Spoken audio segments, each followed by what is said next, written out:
Многу сум среќен, браќи и сестри, веќе 2 недели сум среќен, откако разбрав зашто ќе проучуваме ова тромесечие во библиската pouка.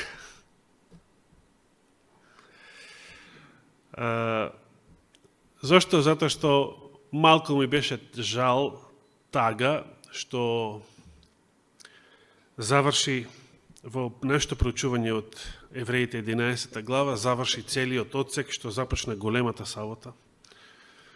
Тогаш кога прв пат јас ги споменав принцезата Хатшепсут и сето останато што денес го проучувавме. Ми беше жал што заврши одсекот од Евреите 11 глава посветен за Мојсей. Па кога разбрав дека тоа ќе биде целата библиска поука за ова тромесечие, одново многу се израдував. И мило ми е што ќе се занимаваме со Мојсей цело лето. Да даде Господ да биде посвеже од ланското да биде. А сега ќе видиме. Ние пак мора да продолжиме со Исус Навин и затоа ви повикувам да отвориме во Посланието до Евреите, 11 глава.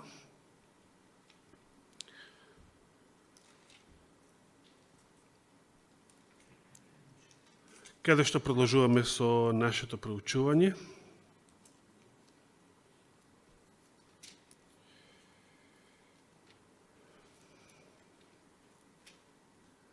Послание до Евреите, 11 глава. Застанавме кај 29 стих последен пат.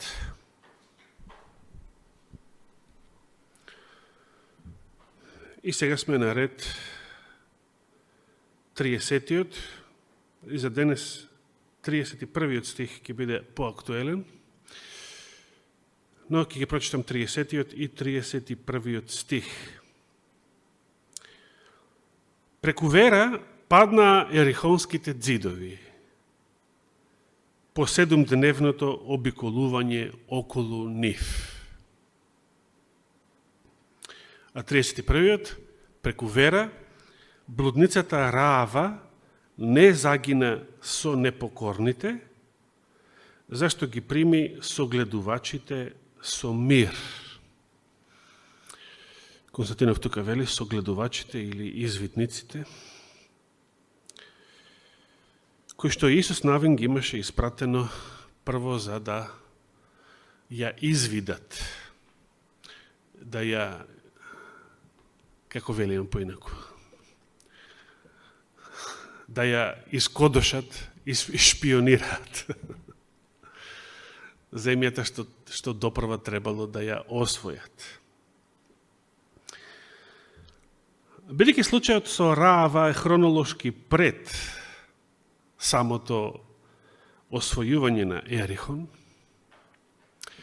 а и самото освојување на Ерихон подразбира две фази. Првата фаза е неуспешното освојување заради гревот и проклетството на Ахан, и потоа самото освојување, успешното освојување, потоа, како што е и тука сумирано во 30 стих, по 7-дневното обиколување. Затоа, за самото, значи, и неуспешното и успешното освојување на Ерихон, едното заради грев и невера, а второто заради вера, ќе проучуваме понатаму наредните саботи. А денес ќе се занимаваме малку со случајот на блудницата Раава. Замислите, бидејќи таа хронолошки претходи на самото освојување на Ерихон, дури хронолошки претходи и на случајот со Ахан. Замислете помеѓу сите херои на верата, помеѓу такви големи имиња, како Мојсей, Авраам, Исак, Јаков Јосиф и се наназад до Еноха, до Авела. Апостол Павле ја спомена и ова блудница во Ерихон. Како херој на верата. Се разбира, примерите што ги споменува апостол Павле не се заради величината на самите личности, туку заради самата вера. Темата му е верата. Како со вера се постигнува се. Како со вера се успева во Божието дело. А како без вера, вратата на успехот е затворена. И Новиот Завет има, така да речем, прославено под наводници некои жени кои што биле блудници. Не се баш сите споменати по име. Меѓутоа, во Христовиот живот, во животот на самиот Божи Син, на самиот Господ во човечко тело, битна улога играле и некои поранешни блудници.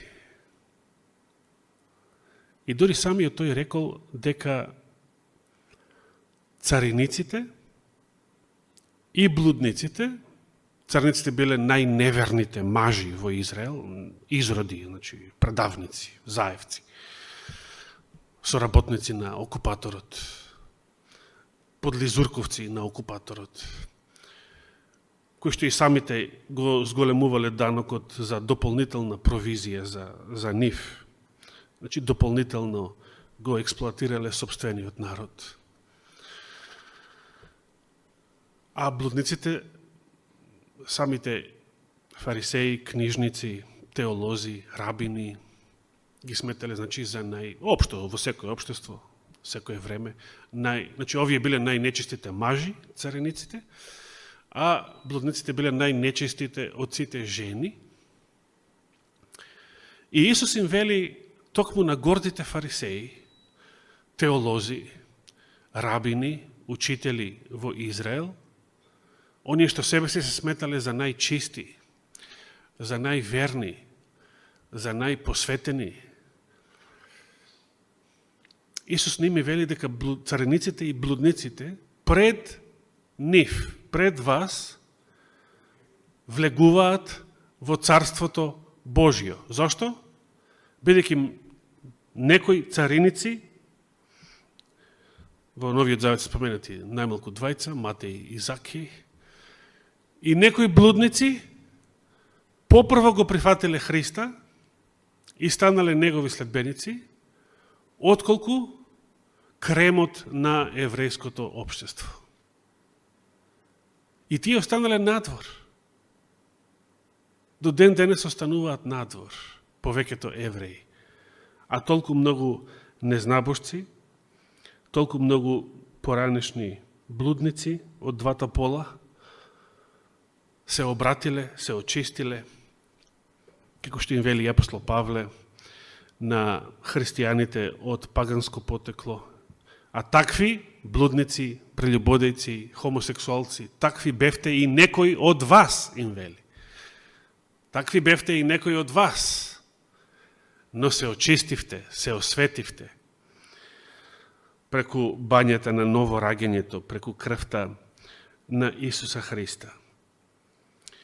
И Стариот Завет ја споменува една блудница. Дори ја споменува по име. Незиниот случај го наоѓаме во Исус Навин, 2 глава, па те повикувам да отвориме таму. Првата библиска книга, после Мојсеевата Тора, после Петокнижието или Законот, е книгата на Исус Навин. 2 глава од неговата книга започнува со зборовите Исус, синот Навинов. Ова вака е наречен според Септуагинтата, инаку е Јешуа бен Нун, синот на некој си Нун. Нун е исто името на еврејската буква. Н, Нун. Но, следејќи грчката терминологија според Септуагинтата, Исус, синот Навинов, испрати потајно од Ситим двајца согледувачи, вели Константинов, значи извидници, шпиони, како се викаат денес, разузнавачи, агенти, со налог одете, извидете го подрачието, особено Ерихон. Ерихон како град, како центар на тоа подрачие што требало да го извидат. Самиот Исус Навин, заедно со Халев, биле двајцата верни извидници, кои кога биле испратени од Мојсеја да ја извидат ветената земја, за разлика од 10 неверни, кои што се исплашиле, доживеале уплав, за кој што проучувавме и минатата сабота, и се обесхрабриле кога виделе какви жители живеат во хананската земја и едноставно ги обзел очај дека не можеме да ја освоиме земјата, тие ќе не прегазат, а ние сме како скакулци споредени со нив. Само Исус Навин и Халев биле двајцата верни од тие вкупно 12 извидници кои што се потпрале на Божиото Слово дека не можеме и да ја освоиме и ќе ја освоиме. Зошто? Затоа што Господ така рече. И затоа што е Господ со нас. И ако е Господ со нас, кој ќе биде против нас? Кој може да биде против нас? Нека се јави. Сега Исус, како Мојсеев наследник на чело на израелскиот народ, тој праќа двајца други извидници. Конкретно да го извидат Ерихон и неговата околина. Понатаму извештајот вели, тие отидоа и стигнаа во куќата на блудницата која се викаше Рава и преноќеваа таму. Се разбира, не барале намерно блудница,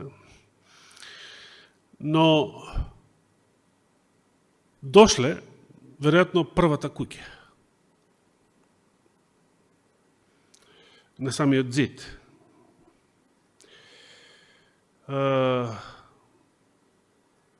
Изгледа блудницата живеела најпериферно во однос на остатокот од градот.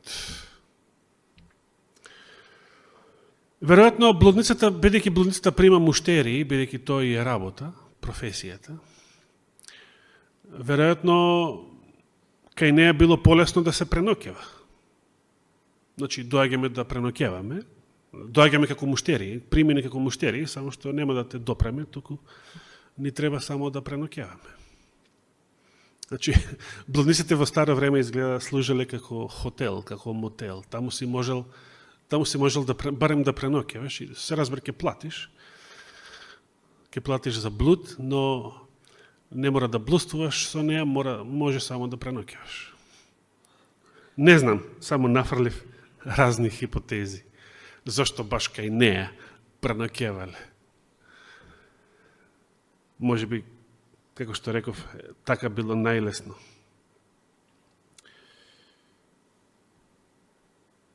И сега, веднаш вториот стих вели дека тоа, значи доаѓањето на двајца израелци, тајно, во Ерихон, му беше соопштено на ерихонскиот цар. Дзидовите имаат уши. Или ерихонската тајна служба била многу способна во тоа време.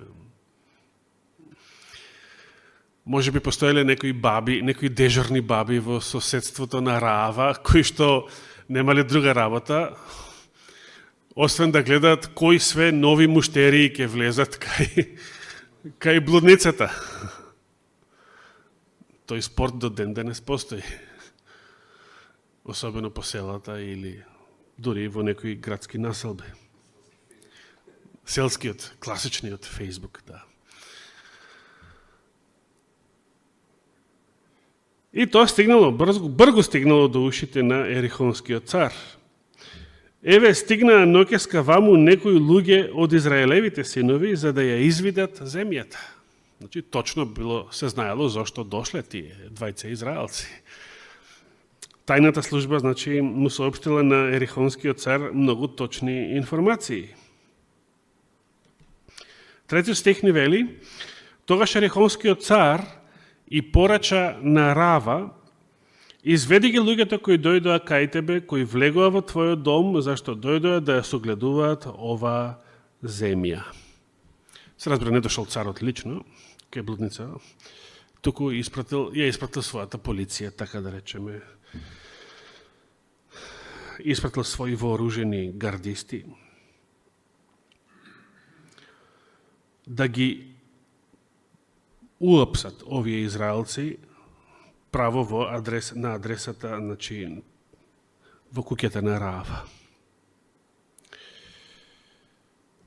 Тоа на Рава, значи, беше соопштено, веројатно пред да дојдат овие полицајци под наводници, пред да дојдат луѓето на царот, исто така неофицијално се ширеа преку улиците и ѕидовите на градот, се ширеше информацијата дека царот, повратната информација дека царот испраќа луѓе сега за да ги уапсат овие израелци. Значи, Рава има некој период на време, може би неколку минути, доволно време за да превземе мерки и да ги сокрие своите гости. И затоа вели четвртиот стих: ама жената ги зеде оние двајца луѓе, ги скри, и секога доаѓаат вооружените луѓе на царот, и рече: вистина, тие луѓе дојдоа кај мене, ама јас не знаев од каде се. Значи, прво не знам дека биле израелци, непријатели. Кога во примрак беа затворувани градските врати, тие си отидоа и јас не знам каде тргнаа. Побрзајте по нив, зашто уште можете да ги стигнете. Паметна блудница. Ем ги лаже властите на својот народ, ем да и се тргнат што поскоро од пред очи и да напуштат нејзината адреса. Одете, побрзате, може би не се уште отидени далеку. Ако побрзате, поскоро ќе може да ги освоите, да ги уапсите, да ги фатите.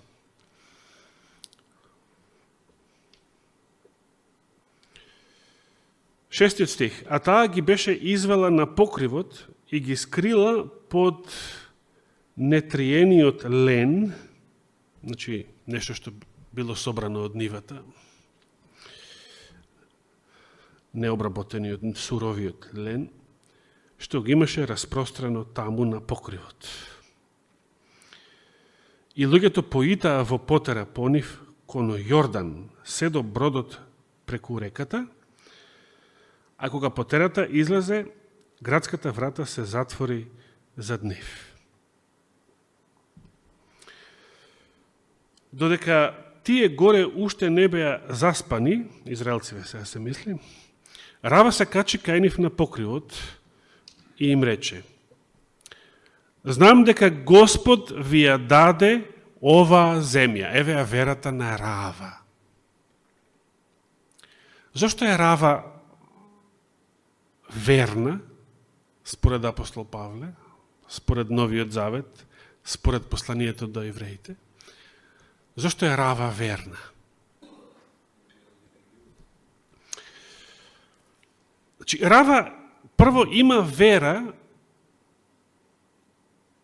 во информацијата, бидејќи и тоа се ширело по неофицијални канали. На многу места читаме дека хананските народи, на кои што им дошло времето на нивниот суд да бидат истребени заради нивните беззаконија и гревови, ја превршија тогаш мерата на своите беззаконија. Хананските народи веќе знаеле однапред дека израелците доаѓаат да ја освојат нивната земја и со намера нив, хананците што живеат таму, да ги истребат. Тоа биле познати информации. Со време било познато. Например, со време било познато, никој не може сега да се прави наудрен.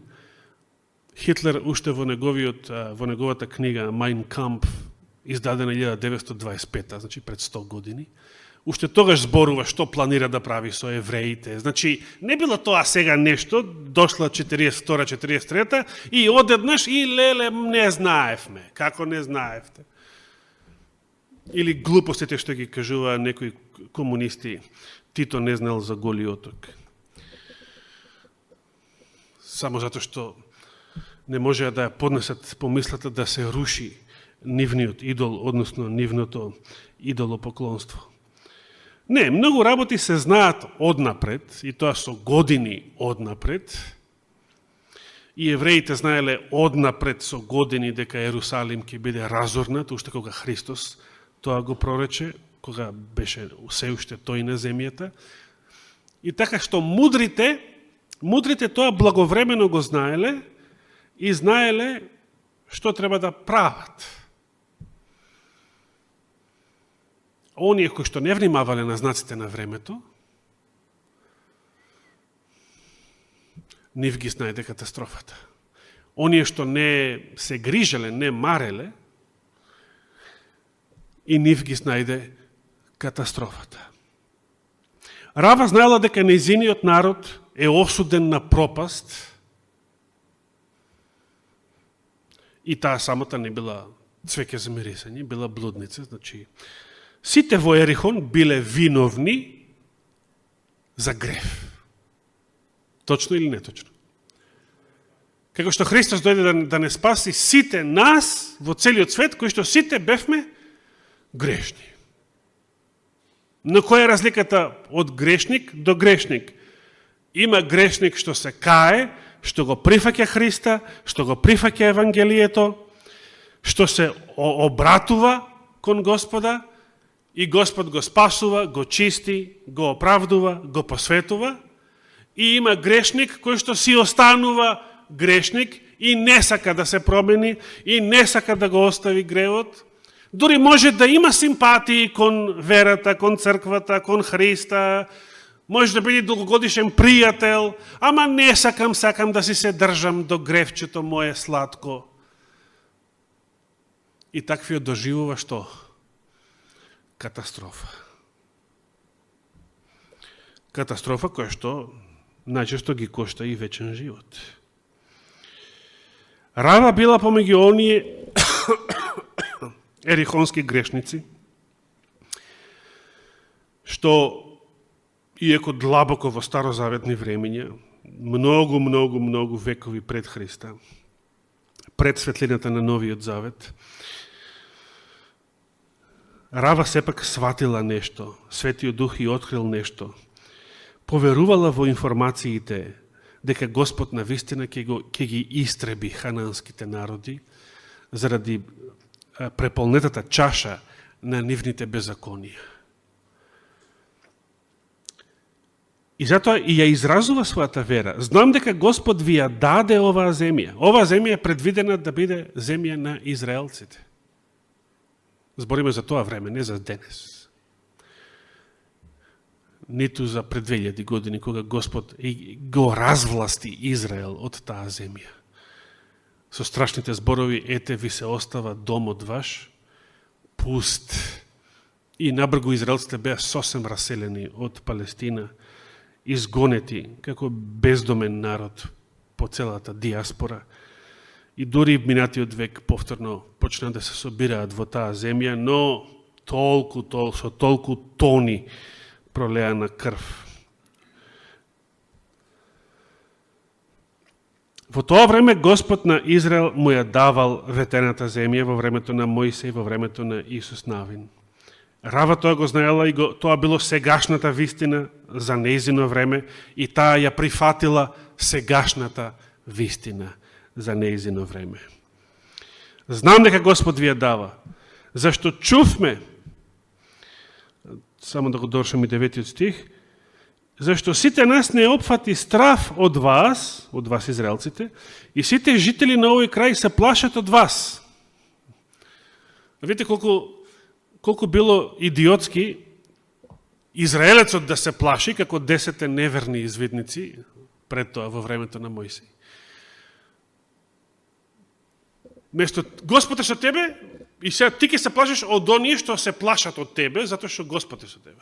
Оние што се плашат од тебе, знаат дека Господ е со тебе и затоа се плашат. И сега ти ќе се плашиш од нив? Колку голем греф е, страшливоста. Господ е со тебе и ти ќе се плашиш понатаму. Од своите непријатели.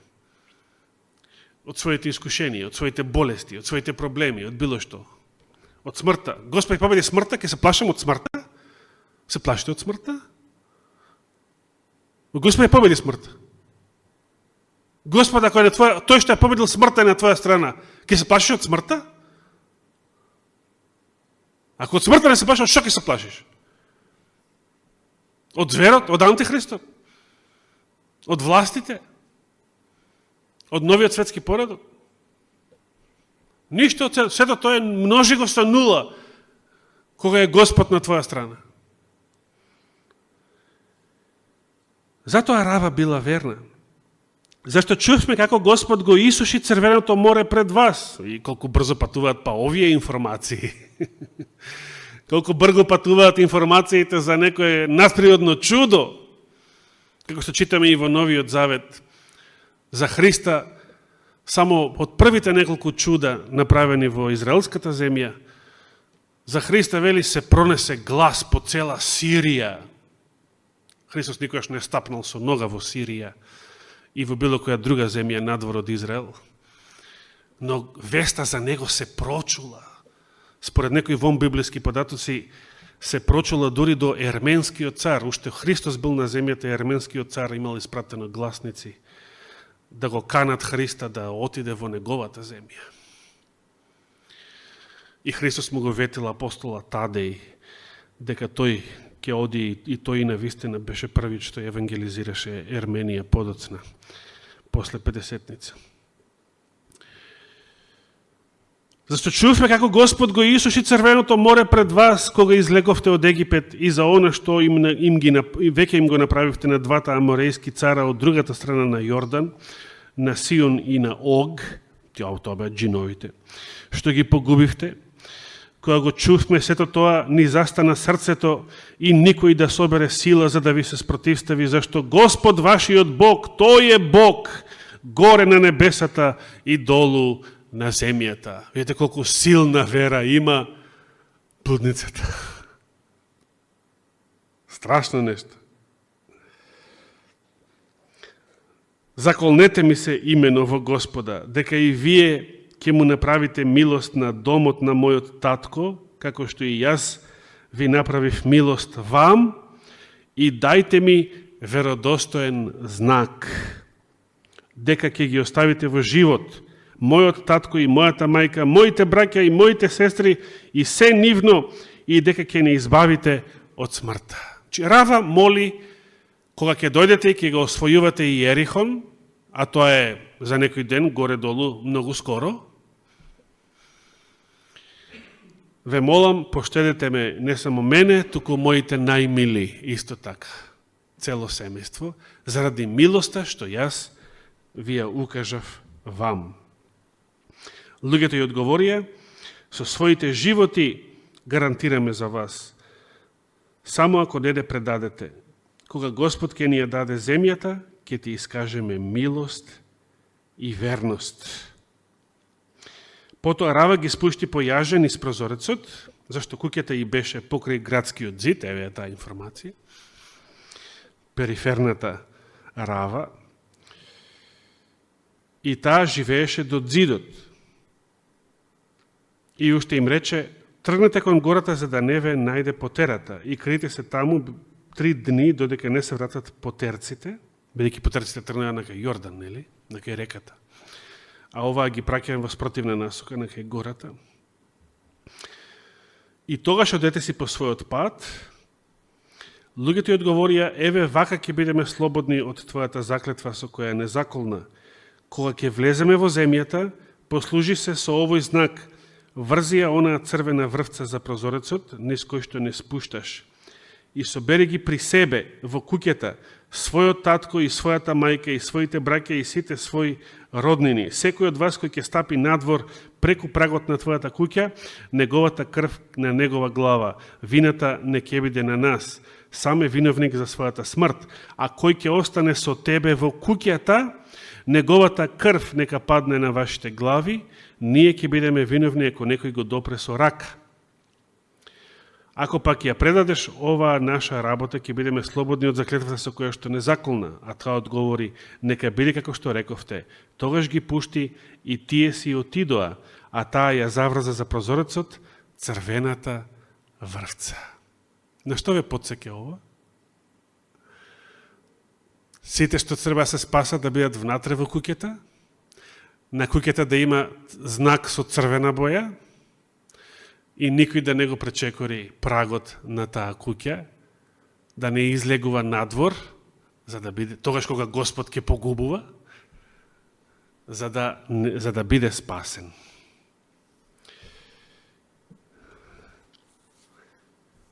Зошто црвена врвца? Повторно нешто што треба да подсетува на Христовата крв. Не на крв воопшто. Не спасува само Христовата крв. Не спасува нашата крв. Не спасува ничија друга крв. Не спасува само Христовата крв. Само неговиот безгрешен живот.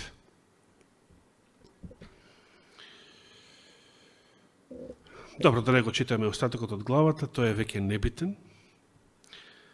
Би сакал само да додадам, Рава е конкретен пример, конкретен историски пример,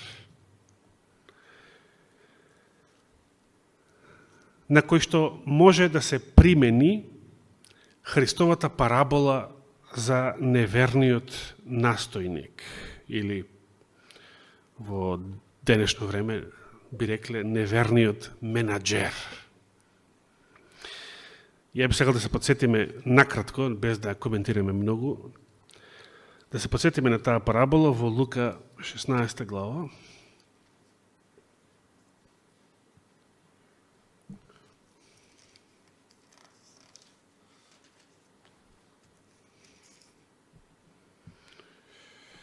Приказна, вели овде, е за снаодливиот управител. Управителот бил снаодлив. Тоа е според условите на параболата. Но денес мнозина сакаат да бидат снаодливи и ги бие глас дека се снаодливи, но за нивна пропаст. Снаодлив да украдам нешто, да се офајдам додека сум на власт, додека сум директор, додека ова, она, додека сум слуга на ција, на калето. Но сето тоа е пропаст. Христос ја пофалува онаа снаодливост која што има вечно фајде, спасение на душата. И Лука 16 глава почна со зборовите, а на своите ученици им зборуваше: беше еден богат човек кој имаше настојник, значи менеджер, кога го наклеветија пред него дека му го растура имутот. Расипикуќа. Тоа е како сите денешни политичари, расипикуки.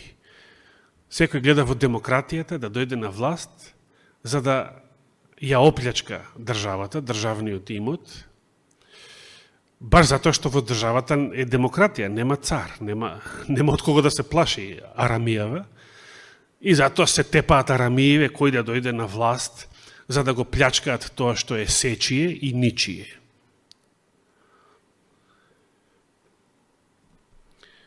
Сега вака бил обвинет некој менаджер на приватниот газда, кој што Исус вели го наклеветија, значи не бил он виновен за ова, но бил наклеветен од своите непријатели. Веројатно од некој што тие сакале да станат менеджери на негово место. Така? Како што слушаме партиите да се критикуваат едни со други. Добро.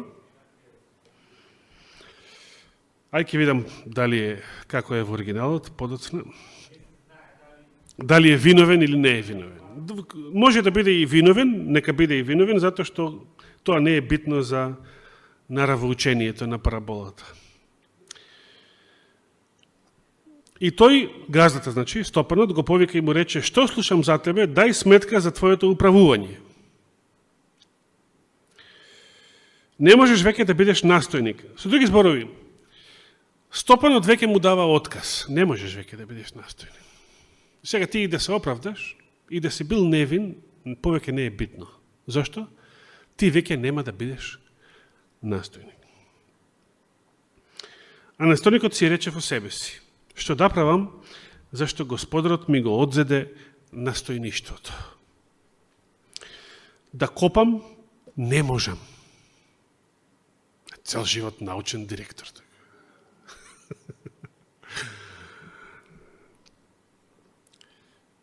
Да просам, се срамам. Се срамам. Не сум ја мето. Се срамам. Што ќе правам сега? Или како што велеше еден политичар за некои други политичари, уште во раните 90-ти години: што ќе правиме ако не сме во власт?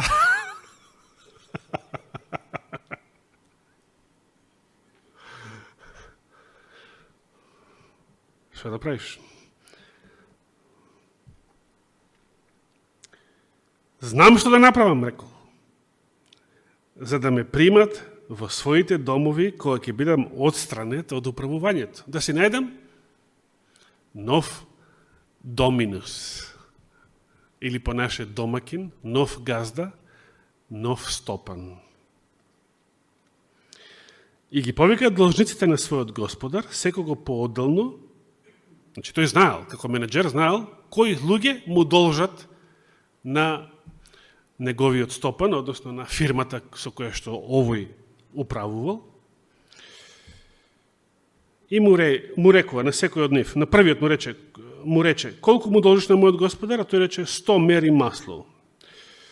Овој му рече: земи си ја признаницата, седни веднаш и напиши 50. И ми издава нови признаници. Нови, како ги обврзници ги викаме денес. И ми издава нови обврзници кај што им го намалува долгот. Свесно, значи сега ја веќе не сум настојник, тек сега ќе те крадам на својот газда, а ќе ги офајдувам твоите должници, за да си направам простор тие утре за утре да ме примат. Тие мене да ми должат за услугата што им ја правам.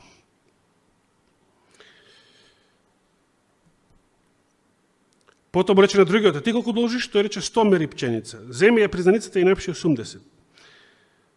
И сега внимајте што вели Исус. Што вели Исус? Дека Господарот, на кого мисли Исус Господарот? На стопанов, што бил одштетен сега од својот бивш настојник?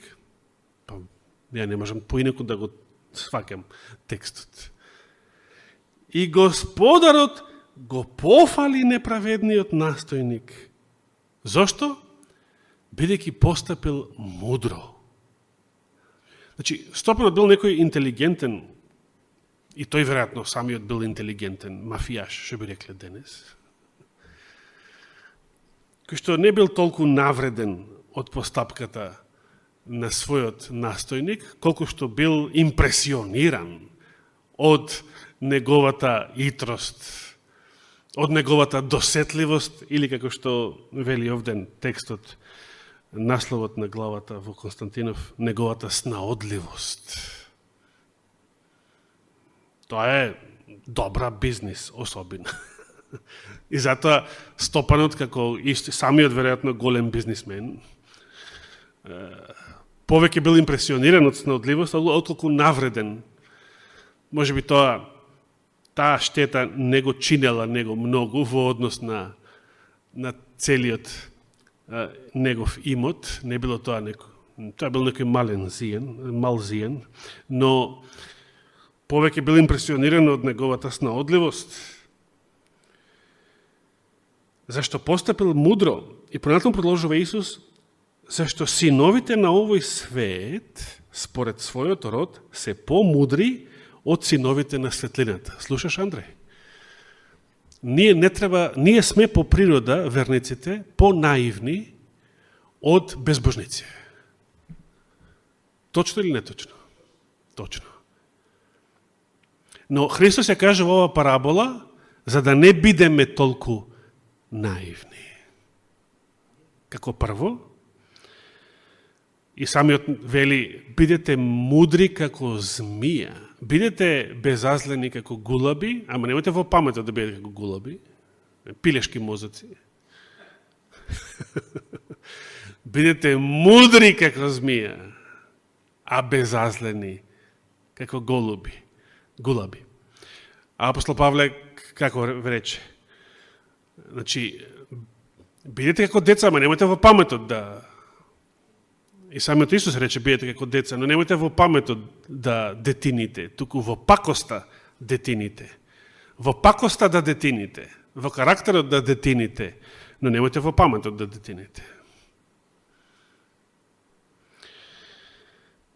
И јас ви велам, Исус вели, 9 стих, спечалете си, пријатели, со неправедно богатство. И се ова е оно што мнози не ги буни, што значат овие зборови.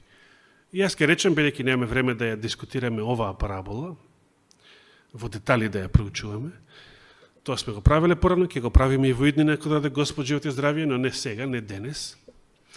Само ке речем, погледнете ја Рава. Рава погледнете. Рава и го излажа, и го предаде својот цар, и го излажа, и го предаде својот народ, и го излажа, и го предаде својот град. Така?